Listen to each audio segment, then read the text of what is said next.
जय हिंद दोस्तों, स्वागत है आपका अपना चैनल टीचिंग करियर सेंटर में। चलिए आज के इस वीडियो में हम लोग देखेंगे बिहार शिक्षक भर्ती जो आने वाला है 4.0 वाला। उसमें हम लोग देखेंगे जीके जीएस के महत्वपूर्ण प्रश्न। डेली इसमें जो है आपको 40 सवाल मिलेंगे और इस 40 सवाल का बहुत ही बेहतरीन तरीके से आपको एनालिसिस देखने को मिलेगा। ये सभी क्वेश्चन जो है आपको 8 से लेकर 11 तक एनसीईआरटी के क्वेश्चन मिलेंगे और ये आपका प्रैक्टिस सेट पहला है। एक बार आप इसको देख के देखिए। और इसमें हम लोग क्वेश्चन जो देखेंगे इतिहास का देखेंगे, भूगोल का देखेंगे, विज्ञान का देखेंगे, अर्थशास्त्र का देखेंगे और राजनीति शास्त्र का क्वेश्चन को देखेंगे। और इसका पीडीएफ जो है आप टेलीग्राम लिंक पर प्राप्त कर सकते हैं। चलिए बिना देरी का हम लोग शुरुआत करते हैं आज के पहले सेशन को। यहाँ पर पहला क्वेश्चन आपको स्क्रीन पर दिख रहा होगा। पहला क्वेश्चन जो बोल रहा है, यहाँ बोल रहा है 1857 के विद्रोह के दौरान कंपनी का मुख्य सेनापति कौन था। अगर बात करिएगा 1857 के विद्रोह के समय कंपनी का मुख्य सेनापति हो जाएगा जॉर्ज एनिसन। क्या हो जाएगा दोस्तों? जॉर्ज एनिसन हो जाएगा। तो ये चीज ध्यान दीजिएगा। अच्छा, 1857 की क्रांति के समय ये भी पूछ सकता है आपको कि याद रखिएगा वहां का भारत का वायसराय कौन था। ये आपसे पूछ सकता है। तो याद रखिएगा उस समय कौन थे? कैनिंग थे। कौन थे दोस्तों? कैनिंग थे। ये भी पूछा गया है कि ब्रिटिश जो है, याद रखिएगा प्रधानमंत्री कौन था। ब्रिटेन का प्रधानमंत्री 1857 की क्रांति के समय कौन था? तो ये आपका हो जाएगा पॉमस्टन। क्या हो जाएगा? पॉमस्टन हो जाएगा। तो ये भी चीज एकदम आपको ध्यान देनी है। 1857 के क्रांति कहाँ से स्टार्ट हुआ था? तो याद रखिएगा मेरठ से स्टार्ट हुआ था। इसका तारीख की बात करिएगा तो ये कब हुआ था? 10 मई 1857 से स्टार्ट हुआ था। अच्छा, ये भी चीज ध्यान देना है कि दिल्ली से सैन्य नेतृत्व किसने किया था। अगर सैन्य नेतृत्व की बात करेगा तो ये आपका हो जाएगा बख्त खां। क्या हो जाएगा? बख्त खां हो जाएगा। तो ये चीज ध्यान देनी है। और इसका अगर प्रमुख नेता की बात करेगा तो इनका नेता कौन हो जाएगा? तो याद रखिएगा बहादुर शाह जफर। मुगल शासन कौन हो जाएंगे? बहादुर शाह जफर हो जाएंगे। वहीं अगर बात करेगा झांसी से नेतृत्व किसने किया था? तो लक्ष्मीबाई ने। मेरठ से नेतृत्व किसने किया था? कदम सिंह ने। तो ये चीज ध्यान देनी है। और आपको अवध से नेतृत्व किसने किया था? तो याद रखनी है। अवध की बात करेगा तो यहाँ पर से हो जाएगा अवध का हो जाएगा। याद रखनी है अवध से एक महिला ने याद किया था, उसका ध्यान नहीं आ रहा है। अगर आपको पूछेगा कानपुर से किसने किया था? तो नाना साहब ने किया था। ठीक है, ये सब चीज ध्यान देनी है। अवध से क्या था? बेगम हजरत महल ने। इतना चीज आपको ध्यान देनी है। चलिए बढ़ेंगे हम लोग अगले सवाल की तरफ। नेक्स्ट क्वेश्चन को ध्यान से देखिए क्या बोला गया है। भारत स्त्री मंडल नामक सुधारवादी संगठन स्थापित की गई थी। ये किसके द्वारा किया गया था? तो याद रखनी है सरला देवी चौधरानी के द्वारा तैयार किया गया था। यहाँ पर दिया है महात्मा ज्योतिबा फुले। महात्मा ज्योतिबा फुले ने, याद रखिएगा, सत्य शोधक समाज की स्थापना किया था। क्या किया था? सत्य शोधक समाज की स्थापना मुंबई में किया था। तो ये भी चीज ध्यान देनी है। और इसी का एक पुस्तक है, तो याद रखनी है गुलामगिरी। क्या पुस्तक है? गुलामगिरी। इन्हीं के पुस्तक का नाम है। तो ये चीज एकदम भी आपको ध्यान देते हुए चलनी है। ठीक है, चलिए बढ़ेंगे अगले सवाल की तरफ। नेक्स्ट क्वेश्चन को ध्यान से देखिए क्या बोला गया। कांटो मैदान किस देश में है? जिस देश में है उस देश को हम लोग क्या बोलते हैं? तो कांटो मैदान आपका कहाँ पर हो जाएगा? तो याद रखनी है ये जापान में है। कहाँ पर है दोस्तों? जापान में है। हम जापान को और किस नाम से जानते हैं? याद रखनी है सूर्योदय के देश किसको बोलते हैं? सूर्योदय का देश हम लोग जापान को बोलते हैं। ठीक है, टकला मकान कहाँ पर है? टकला मकान अगर पूछेगा ये घास का मैदान कहाँ पर है, तो याद रखनी है ये आपका जो है चीन में है। कहाँ पर है? चीन में है। अब आपको पूछ सकता है, याद रखिएगा डाउन्स। क्या पूछ सकता है? डाउन्स। डाउन्स आपका कहाँ पर हो जाएगा? ऑस्ट्रेलिया में हो जाएगा। कहाँ पर हो जाएगा? ऑस्ट्रेलिया में हो जाएगा। तो ये भी चीज ध्यान देते हुए चलनी है। एक होता है स्टेपीज। स्टेपीज आपका कहाँ पर हो जाएगा? तो यूरोप में हो जाएगा। तो ये सभी बातों को एकदम आपको ध्यान देनी है। घास के मैदान से सवाल आपके एग्जाम में पूछे गए हैं। चलिए बढ़ेंगे अगले सवाल की तरफ। नेक्स्ट क्वेश्चन देखिए क्या बोला गया। लीखा पौनी दर्रा किस राज्य में स्थित है? लीखा पौनी दर्रा आपका हो जाएगा कहाँ पे? अरुणाचल प्रदेश में हो जाएगा। अच्छा, अरुणाचल प्रदेश में कौन कौन कौन दर्रा है? जैसे आपका हो गया दीफू दर्रा, आपका हो गया दिहांग दर्रा, आपका हो गया दिवांग दर्रा। ये सभी कहाँ पर है? याद रखनी है ये सभी अरुणाचल प्रदेश में। आपका हो जाएगा यहाँ पर, और लिखिएगा बॉमडिला लिखिए। और आपको यहाँ पर लिखा है यांगयाप दर्रा कहाँ पर हो जाएगा? तो ये भी याद रखिएगा यहाँ पर अरुणाचल प्रदेश में हो जाएगा। अच्छा, सिक्किम में कौन कौन है? तो याद रखिएगा जलेपला। जलेपला हो जाएगा, याद रखनी है। और आपका हो जाएगा नाथुला। क्या हो जाएगा? जलेपला और नाथुला आपका कहाँ पर है? सिक्किम में। अच्छा, हिमाचल प्रदेश के दर्रा को याद रखने का ट्रिक क्या है? तो ये भी चीज ध्यान देनी है। यहाँ से याद रखनी है सराब। क्या याद रखना है? सराब। तो यहाँ पर से हो जाएगा क्या? छिपकिला। क्या याद रखनी है? छिपकिला हो जाएगा। रॉ से हो जाएगा क्या? आपका रोहतांग हो जाएगा। क्या हो जाएगा? रोहतांग हो जाएगा। और आपको बॉ से क्या हो जाएगा? तो याद रखनी है वारालाचा हो जाएगा। तो ये सभी कहाँ पर है? तो ये सभी आपका हो जाएगा हिमाचल प्रदेश में। उत्तराखंड में याद रखनी है मनाली। क्या याद रखना है दोस्तों? मनाली याद रखिएगा। तो आपका हो जाएगा मौ से हो जाएगा माना, नौ से हो जाएगा नीति, और ली से हो जाएगा क्या? लिपुलेख। तो इस तरह से सभी दर्रा को आप याद कर सकते हैं। एक और दर्रा लिखिएगा तुजू दर्रा। तुजू दर्रा आपका कहाँ पर है? मणिपुर में। जैसे जैसे आप प्रीवियस ईयर क्वेश्चन को देखिए जाइएगा, ये सभी क्वेश्चन हमने एनसीईआरटी से लिए हैं। इस तरह के क्वेश्चन आपके एग्जाम में ज्यादा बनते हैं। आप बस प्रैक्टिस सेट में अपना समय दीजिए। 30 से 40 क्वेश्चन पर डे देखिए। इससे आपका एक दिन में नहीं कुछ तो 1000 क्वेश्चन का रिवाइज हो जाएगा। ठीक है, चलिए बढ़िएगा अगले प्रश्न की तरफ। नेक्स्ट क्वेश्चन देखिए, प्रथम निर्दलीय राष्ट्रपति के रूप में किन्हें जाना जाता है? अगर निर्दलीय की बात करेगा तो निर्दलीय हो जाएगा आपका बीबी गरी। और ये याद रखिएगा भारत के बोल सकते हैं 5वें क्रम के राष्ट्रपति थे, ठीक है, ये चीज ध्यान देनी है। वहीं एक पूछा जाएगा आपको निर्विरोध राष्ट्रपति, क्या बोलिएगा? निर्विरोध। निर्विरोध राष्ट्रपति जब भी पूछा जाएगा तो याद रखिएगा वो कौन हो जाएगा? आपका नीलमा संजीव रेड्डी हो जाएगा।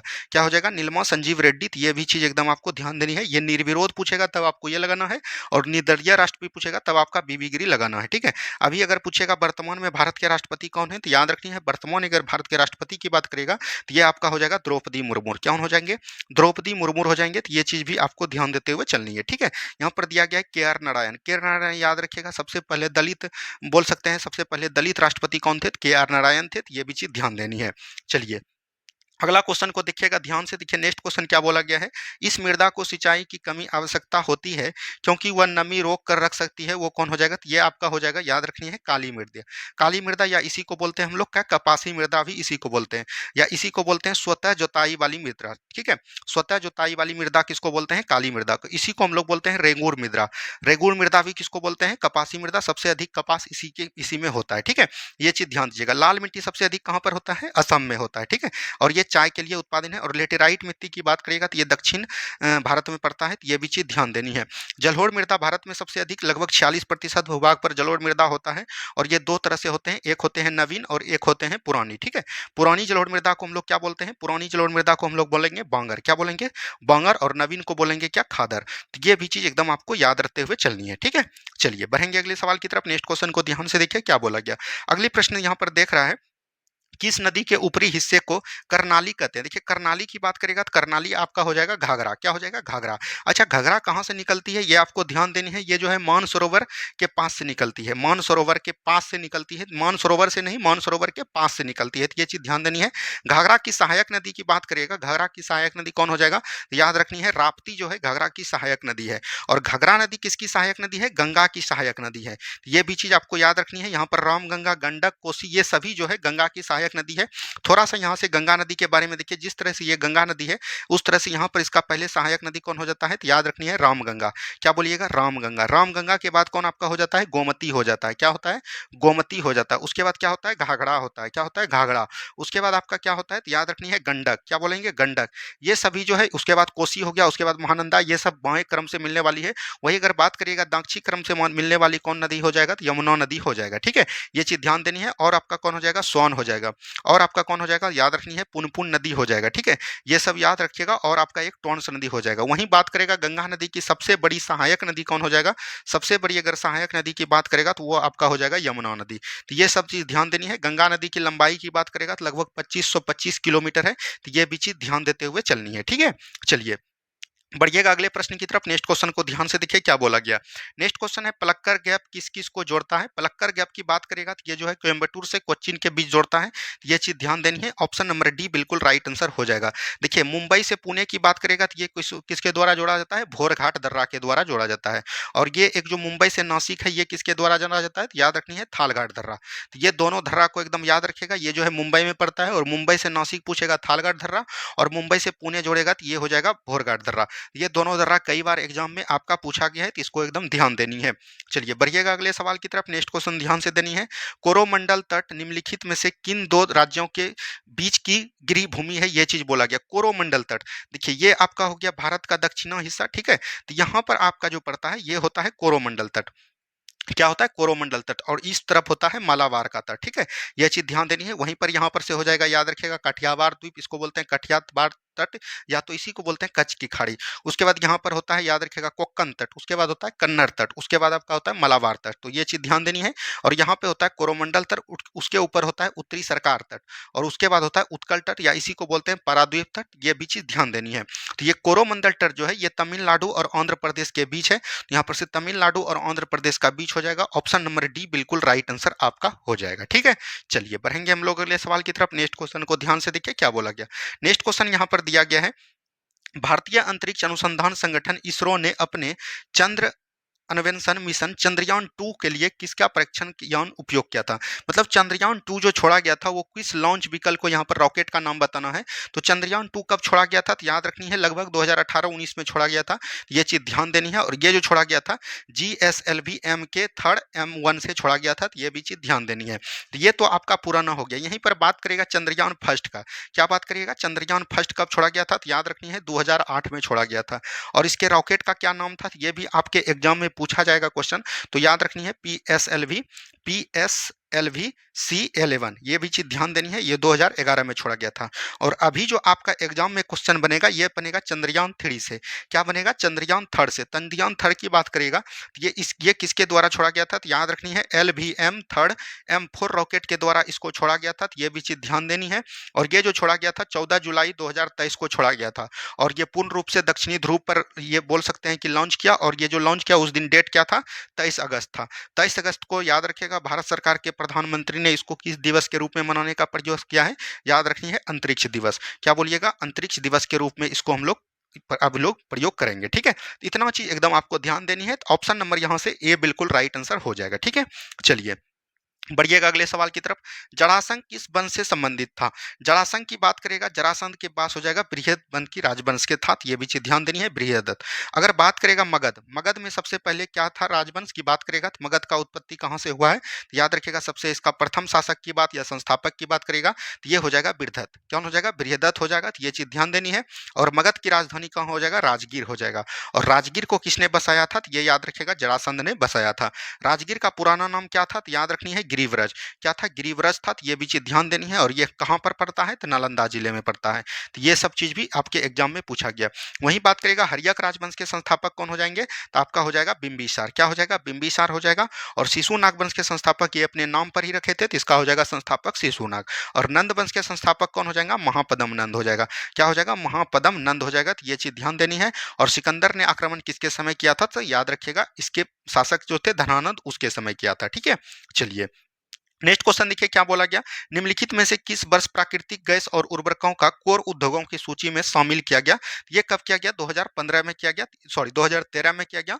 तो ऑप्शन नंबर सी बिल्कुल राइट आंसर यहां से आपका हो जाएगा। ठीक है, चलिए बढ़िए अगले सवाल की तरफ। नेक्स्ट क्वेश्चन है, निम्न में से कौन सा युग्म सुमेलित नहीं है यानी कि गलत है? अनुच्छेद 240 का संबंध किससे है? 239 का किससे है? 248 का किससे है? 246 का किससे है? और किसका गलत है? यहाँ पर सुमेलित नहीं है यानी इसमें से एक गलत है, वही आपको बताना है। देखिए 7वीं अनुसूची में निर्दिष्ट विषय जो दिया गया है वो 246 में ये बिल्कुल ठीक है। और इसी में जो 246 के ए में जीएसटी का उल्लेख किया गया है, ये चीज ध्यान देनी है। अपशिष्ट शक्तियां जो है ये 248 में किया गया है। संघ राज्य क्षेत्र का प्रशासन भी 239 में, ये सभी ठीक है। संघ और राज्य क्षेत्रों के लिए उच्चतम न्यायालय ने प्रावधान करेगा नहीं।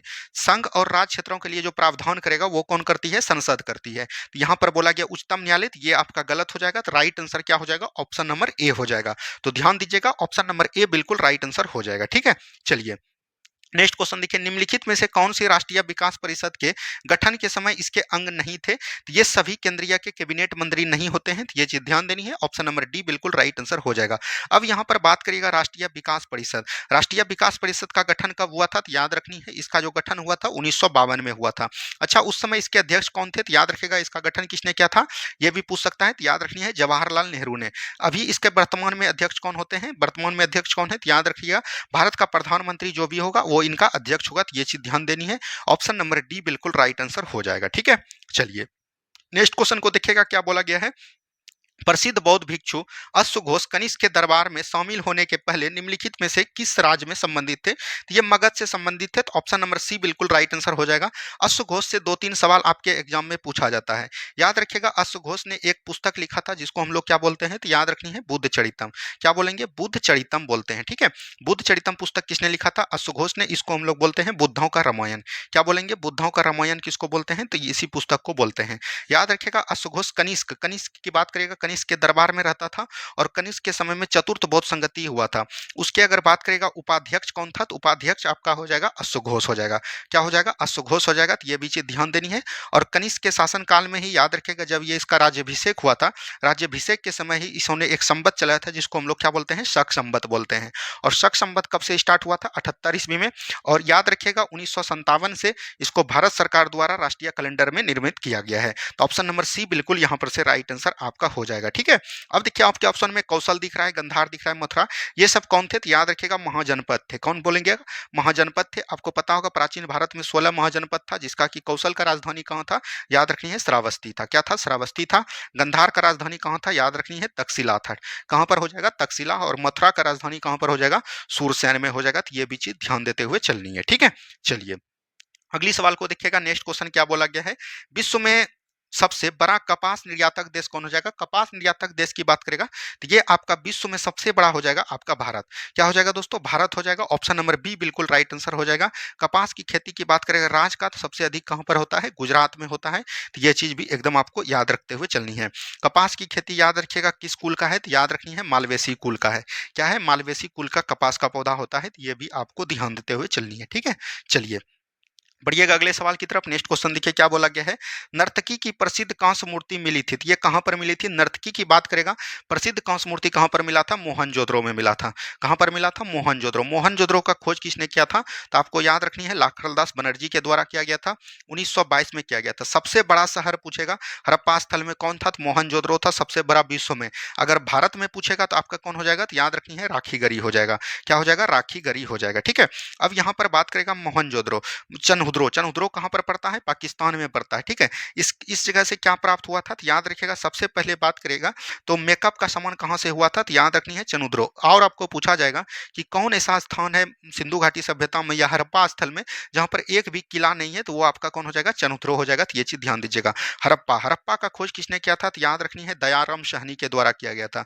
किसके द्वारा? दयाराम साहनी के द्वारा। और इसने खोज कब किया था? 1921 ईस्वी में किया था। और ये किस नदी के तट पर है? रावी नदी के तट पर है। ठीक है, कालीबंगन कहाँ पर है? याद रखनी है राजस्थान में। और इस यहाँ से क्या मिला था? जूते हुए खेत के प्रमाण मिले थे। और याद रखिएगा अग्निकुंड के साक्ष्य भी कहाँ से मिले हैं? तो याद रखनी है कालीबंगा से मिले हैं। ठीक है, चलिए बढ़िएगा अगले सवाल की तरफ। नेक्स्ट क्वेश्चन देखिए, मतविलास प्रहसन के रचयिता कौन हो जाएंगे? तो ये कौन आपका हो जाएगा? याद रखनी है महेंद्र वर्धन प्रथम हो जाएगा। ऑप्शन नंबर ए बिल्कुल राइट आंसर आपका हो जाएगा। ठीक है, चलिए बढ़ेंगे अगले सवाल की तरफ। नेक्स्ट क्वेश्चन देखिए क्या बोला गया? भारतीय संविधान के अनुच्छेद 14 के तहत प्रदत्त समानता का अधिकार किस पर लागू नहीं होता है? ये किस पर लागू नहीं होता है? तो 14 के समानता का अधिकार याद रखिएगा राष्ट्रपति पर लागू नहीं होगा। यहाँ पर बात आता है राष्ट्रपति। राष्ट्रपति की जब भी बात आएगा तो याद रखिएगा राष्ट्रपति यहाँ पर ऑप्शन नंबर बी बिल्कुल राइट आंसर हो जाएगा। राष्ट्रपति का पद याद रखिएगा, इसके पद की चर्चा किस संविधान में की गई है? तो याद रखिएगा अनुच्छेद की बात करेगा तो अनुच्छेद 52 में राष्ट्रपति के पद के बारे में बताया गया है। अनुच्छेद 53 में बताया गया है राष्ट्र की कार्यपालिका शक्ति किसमें निहित होगी? तो याद रखना है राष्ट्रपति में निहित होगी। 54 में बोला गया है याद रखिएगा निर्वाचन मंडल, यानी कि राष्ट्रपति का चुनाव किस तरह कौन कौन भाग लेंगे उसके बारे में। 55 में बोला गया निर्वाचन पद्धति, यानी एकल संकरणीय पद प्रणाली के द्वारा राष्ट्रपति का चुनाव किया जाएगा। 56 में बोला गया है याद रखिएगा राष्ट्रपति के कार्यकाल के बारे में। और 57 में बोला गया है याद रखनी है 57 में बोला गया है राष्ट्रपति पुनः निर्वाचित हो सकते हैं। 58 में बोला गया है राष्ट्रपति के याद रखिएगा योग्यता के बारे में। 59 में शर्तें या दक्षता के बारे में। 60 में दोस्तों क्या बताया गया? शपथ। और 61 में बोला गया महाभियोग। और 72 में बोला गया क्षमादान प्रक्रिया। तो यहाँ से ये भी चीज एकदम आपको राष्ट्रपति के अनुच्छेद से रिलेटेड बार बार एग्जाम में क्वेश्चन बनते हैं, ये सभी क्वेश्चन को एकदम ध्यान देते हुए चलनी है। ठीक है, चलिए अगला क्वेश्चन देखिए क्या बोला गया? भारत के निम्नलिखित में से किस प्रधानमंत्री ने मंडल आयोग की नियुक्ति की? देखिए एक समय था 1980 का, तो मंडल आयोग की नियुक्ति तो किया था मोरारजी देसाई ने, लेकिन ये लागू नहीं कर पाए थे। तो ये चीज ध्यान दीजिएगा। और ये जो सबसे पहले इसका अध्यक्ष बना था वो किसको बनाया था, यानी किसके द्वारा ये लागू किया गया था? तो याद रखनी है बीपी मंडल। क्या बोलेंगे? बीपी मंडल के सिफारिश पर ये लागू किया गया था। लेकिन एक 1990 ईस्वी में ये जो है लागू होता है और इसको याद रखेगा 27% आरक्षण देता है ओबीसी समुदाय को, इसीलिए मंडल समिति। और इसको किसने किया था? भारत के प्रधानमंत्री कौन थे? बीपी सिंह थे, विश्वनाथ प्रसाद सिंह। तो ये भी चीज ध्यान देनी है। इन्होंने एक भी काम ठीक से नहीं किया, लेकिन एक काम जाते जाते ये काम ठीक किए थे। ये भी चीज ध्यान देनी है। और ये लागू कब से हुआ था? तो 1993 में हुआ था। लेकिन सुप्रीम कोर्ट ने बोला था कि इसको आप 50% से अधिक लागू नहीं कर सकते हैं। तो ये भी चीज ध्यान देते हुए चलनी है। ठीक है, चलिए बढ़ेंगे अगले सवाल की तरफ। नेक्स्ट क्वेश्चन को ध्यान से देखिए क्या बोला गया। नेक्स्ट क्वेश्चन यहाँ पर दिया गया है, आत्महत्या की थैली पद का प्रयोग किस कोशिकीय अंग के लिए किया जाता है? तो ये किया जाता है, आपको ध्यान देनी है, लाइसोसोम में। किसमें किया जाता है? लाइसोसोम में किया जाता है। तो ये भी चीज ध्यान देते हुए चलनी है। लाइसोसोम का खोज किसने किया था? तो याद रखिएगा क्रिश्चियन डी डूबे ने। किसने किया था? क्रिश्चियन डी डूबे के द्वारा किया गया था। राइबोसोम याद रखिएगा प्रोटीन का संश्लेषण करता है। क्या करता है? प्रोटीन का संश्लेषण करता है। सेंट्रोसोम याद रखिएगा एक जंतु कोशिका है। ये भी चीज ध्यान देनी है। ये मानव कोशिका बोल सकते हैं कि पादप कोशिका में नहीं पाया जाता है। और माइटोकॉन्ड्रिया को क्या कहते हैं? पावर हाउस ऑफ सेल कहते हैं। क्या बोलेंगे? पावर हाउस ऑफ सेल किसको कहते हैं? माइटोकॉन्ड्रिया को कहते हैं। ठीक है, चलिए बढ़ेंगे अगले सवाल की तरफ। नेक्स्ट क्वेश्चन देखिए क्या बोला गया, मानव शरीर में गुणसूत्रों के लिए कितने युग्म पाए जाते हैं? तो 23 युग्म पाए जाते हैं, और अगर पूछेगा संख्या में तो आपका हो जाएगा 46। ठीक है, बात हो जाएगा। अगर बात करेगा गुणसूत्र जो है दो प्रकार के होते हैं, एक होते हैं ऑटोसोम, क्या बोलिएगा? ऑटोसोम। एक होते हैं एलोसोम, क्या बोलिएगा? एलोसोम होता है। ठीक है, अगर ऑटोसोम की बात करेगा सभी में होता है 22। ठीक है, और अगर ओलोसोम की बात करेगा तो याद रखिएगा मेल में अलग होता है और फीमेल में अलग होता है। मेल में बात करेगा तो एक्स और वाई होता है, और मादा में बात करेगा तो एक्स एक्स होता है। तो ये भी चीज ध्यान देते हुए चलनी है। चलिए बढ़ेंगे अगले सवाल की तरफ। नेक्स्ट क्वेश्चन को ध्यान से देखिए, कौन सी धातु विद्युत का सबसे अच्छा सुचालक है? बात हो जाएगा यहाँ पर चांदी का। क्या हो जाएगा? चांदी। ऑप्शन नंबर बी बिल्कुल राइट आंसर हो जाएगा। अगर पूछा जाएगा आपको अर्धचालक, यहाँ पर याद रखनी है अर्धचालक के बारे में पूछा जाता है, तो दो अर्धचालक को एकदम आपको ध्यान देनी है। एक आपका होता है कौन? सिलिकॉन। क्या होता है? सिलिकॉन होता है। और एक आपका होता है जर्मेनियम। क्या होता है? जर्मेनियम होता है। तो ये भी चीज को ध्यान देते हुए चलनी है। चलिए बढ़िएगा अगले सवाल की तरफ। नेक्स्ट क्वेश्चन को ध्यान से देखिए क्या बोला गया। नेक्स्ट क्वेश्चन यहाँ पर है, न्यूट्रॉन के विषय में निम्नलिखित कथनों में से कौन सा कथन सही नहीं है? यानी कि सही नहीं है, यहाँ पर गलत के बारे में आपको बताना है। चलिए पढ़िए। इसमें इसमें इसके साथ जुड़ा हुआ कोई भी शुद्ध विद्युत आवेश नहीं होता है। बिल्कुल, न्यूट्रॉन आपको पता है कि उदासीन होता है। ठीक है, ये आपका बिल्कुल सही है। यहाँ पर गलत। ये एक परमाणु कण है? नहीं, परमाणु कण जो होता है वो कौन होता है दोस्तों? इलेक्ट्रॉन होता है, और आपको पता है प्रोटॉन होता है। ठीक है, क्योंकि याद रखिएगा इलेक्ट्रॉन पर ऋण आवेशित कण होता है और प्रोटॉन पर धन आवेशित कण होता है। तो ये भी सही हो जाएगा, आपका गलत था, तो यही आपका राइट आंसर हो जाएगा। अच्छा, बात करेगा न्यूट्रॉन, इसकी खोज चेडविक के द्वारा किया गया था। बिल्कुल ठीक है। अब यहाँ पर बात करेगा इलेक्ट्रॉन। इलेक्ट्रॉन का खोज किसने किया था? तो याद रखिएगा जे जे थॉमसन के द्वारा किया गया था। वहीं पर बात करेगा प्रोटॉन। प्रोटॉन का खोज किसने किया था? गोल्डस्टीन ने किया था। किसने किया था? गोल्डस्टीन ने। अगर गोल्डस्टीन ऑप्शन में नहीं रहे तब आपको रदरफोर्ड लगाना है। ठीक है, तो ये भी चीज याद रखनी है। चलिए बढ़िएगा अगले सवाल की तरफ। नेक्स्ट क्वेश्चन को ध्यान से देखिए, दिया गया है, निम्नलिखित व्यक्तियों में से किसने बंगाल विभाजन के परिणाम स्वरूप सबसे पहले ब्रिटिश वस्तुओं के बहिष्कार का सुझाव दिया था? ये किसने दिया था? कृष्ण कुमार मिश्र के द्वारा किया गया था। ये भी चीज ध्यान देनी है। ऑप्शन नंबर सी बिल्कुल राइट आंसर हो जाएगा। और किसने बोला था कि ये वस्तु जो है, जो जो ब्रिटिश के द्वारा जो वस्तुओं का बहिष्कार का सुझाव दिया गया है, रविन्द्रनाथ टैगोर ने किया था। ये एक प्रकार का निष्ठुर बर्बादी है। ये किसने बोला था? तो याद रखिएगा रविन्द्रनाथ टैगोर ने।